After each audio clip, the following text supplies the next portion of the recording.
দেখা দেন গো দয়ার নবী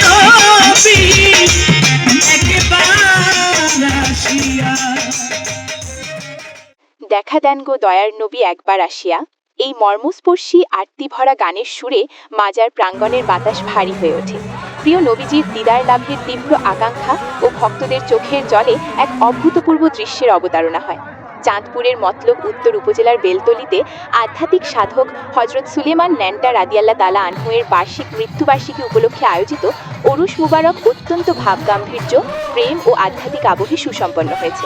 মাজার প্রাঙ্গণে আয়োজিত এই অনুষ্ঠানে দেশের বিভিন্ন প্রান্ত থেকে আসা হাজার হাজার ভক্ত আছেন। তার জীবন থেকে শিক্ষা নিয়ে আমাদের মানবিক মানুষ হিসেবে গড়ে উঠতে হবে। সন্ধ্যার পর থেকেই মাজার সংলগ্ন এলাকায় এক আধ্যাত্মিক পরিবেশের সৃষ্টি হয়। দূর দূরান্ত থেকে আসা ভক্তরা তাদের পীরের সান্নিধ্য স্মরণে রাতভর ইবাদত ও মর্মী গানে নিমগ্ন থাকেন। তবারক বিতরণের পাশাপাশি ভক্তদের মাঝে বিরাজ করছিল গভীর ভ্রাতৃত্ববোধ। অনুষ্ঠানের সবথেকে আবেগঘন পরিবেশ তৈরি হয় একদম শেষ পর্যায়ে। সুলেমান ন্যান্টা রাদিয়াল্লাহ তাআলা আনহু-এর ভক্তদের হৃদয়ের গভীর থেকে আসা আকুতি ফুটে ওঠে একটি কালজয়ী নাতের মূর্ছনায়। দেখা দেন গো দয়ার নবী একবার আসিয়া, এই মর্মস্পর্শী আরতি ভরা গানের সুরে মাজার প্রাঙ্গণের বাতাস ভারী হয়ে ওঠে। প্রিয় নবীজির দিদার লাভের তীব্র আকাঙ্ক্ষা ও ভক্তদের চোখের জলে এক অভূতপূর্ব দৃশ্যের অবতারণা হয়। সামান্তা ইসলাম, দেশ দর্পণ নিউজ।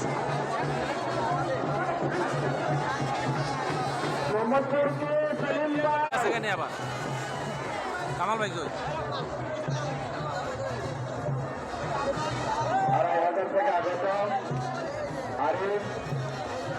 আরিফ আর মামুন, তোমরা যেখানে থাকো না কেন